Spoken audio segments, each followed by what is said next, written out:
Hey, what's happening? So, welcome to HTV. The Champions League group stages have been drawn. Liverpool ended up in Group E.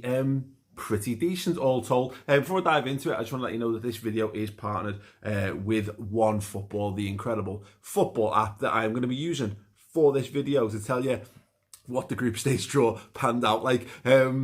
There's a link in the description underneath the video. Make sure you go through, download the app. It's really good, and let us know your thoughts on it in the comment section underneath. If you're getting on with it already, look, it makes me look good, and if you want to make me look good, that is absolutely splendid by me. Yeah, let's get through it then just quickly. Group A, Paris Saint-Germain, Real Madrid, Club Bruges, Simon Mignolet's Club Bruges no less, Galatasaray. Group B, Bayern, Spurs, Olympiacos, Red Star. Oh, Spurs having to go to Red Star Belgrade. That was one of the ways that I was desperate to avoid because, amazing atmosphere. Not a big fan of being locked in a cage and being spat on. Some people are big fans of that. I don't count myself amongst them. Group C, City, Shakhtar Donetsk, Dinamo Zagreb and Atalanta. Shock. Group D, Juventus, Atletico Madrid, Bayer Leverkusen and Lokomotiv Moscow. Group E is Liverpool's group, Napoli, Salzburg and Genk. Group F, Barcelona, Dortmund, Inter and Slavia Prague. Group G, Zenit, St. Petersburg, Benfica, Lyon and RB Leipzig. And Group H, Chelsea, Ajax, Valencia and Lille, which is a tough one as well. But I'm reasonably pleased with that. I actually had amongst the teams that I really wanted to either to see us play against or just to experience the aways. I had Salzburg down there, and Genk, I've got no problem with that either. Obviously, you've got the Austrians and you've got the Belgian champions in there as well. Teams that Liverpool I don't think Liverpool will have played those teams before, but good to get. It's a nice mix of it being a pleasant away, and let's be honest, as much as you're talking about amongst the best teams in their individual countries, when you look at the teams that Liverpool could have got, we could have had Inter Milan, we could have had Leverkusen, we could have had Valencia, we could have a Lyon. I know we did really well against Lyon in pre-season, but that seems pretty preferable to me compared to last season's group anyway. I don't want to say it's a piece of piss by any stretch of the imagination, but that's a good one.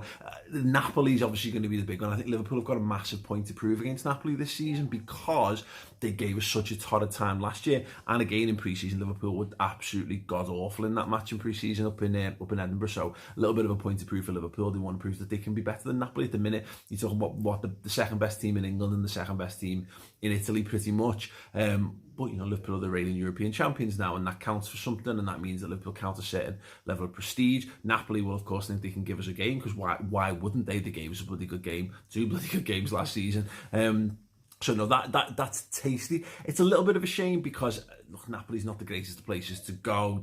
Their fans can be massive knobheads, which kind of takes the shine off it as an away trip, of course. But yeah, reasonably when you consider we could have had Real Madrid. Obviously, we could have had the likes of Atletico Madrid. Given the choice, I'd take Napoli over those two sides, as much as I actually kind of want Real Madrid just to batter them. And I think the earlier you get them before they get set and before all their new players get up and running, I think that would have been a beneficial thing.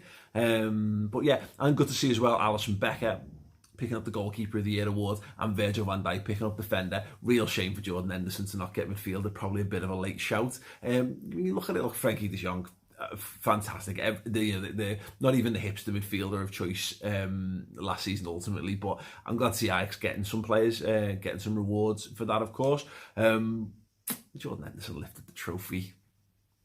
Just saying. And Leo Messi, top goal scorer, he's always going to get the forward award, of course. But no, I'm glad to see Virgil getting recognised, and the goalkeeper as well, because you look at the ones that he's up against.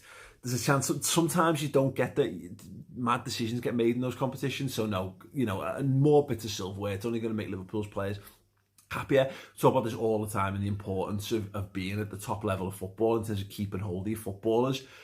Footballers want to fulfill their ambitions, and if you realise that you can fulfill your ambitions at Liverpool, then it means contract negotiations are easier, and it means that you've got players less likely to be angling for a move away, because ultimately what more can you win at Real Madrid? If you're challenging for the Champions League, you're challenging for your domestic league as well, and you win in the individual honours, then things are coming up, Liverpool Football Club.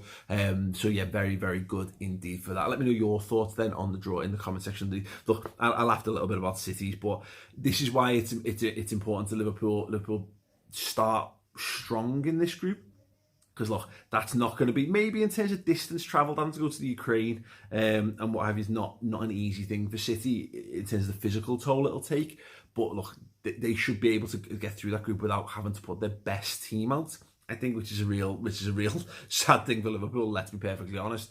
So no, it's important that Liverpool do get off to a strong start in the group, because they're not going to get any favours in terms of the City having morale, damaging defeats in terms of that Champions League group. They should absolutely piss that. But yeah, Liverpool should be able to qualify from that. Look, we're talking about a team that made 2 Champions League finals concurrently, winning 1. Liverpool have got to be amongst the favourites for this, and I think that group will certainly aid them in that charge. But yeah, let me know, are you happy with the group? Let me know in the comment section.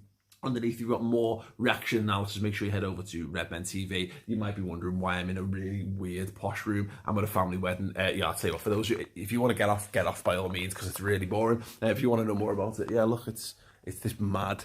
We're in a mad stately home in Devon. For me, sister-in-law's wedding. Very, very interesting. Other than that, thank you very much, everyone. We are getting so close to 100,000 subscribers. So if you're watching this and you've not been weirded out by me showing you random couches and gilded artwork on the walls, subscribe to the channel. As a thought in the comments below, make sure you download the OneFootball app as well. That, again, link will be in the description underneath. Thank you very much. I've taken this in my hand, so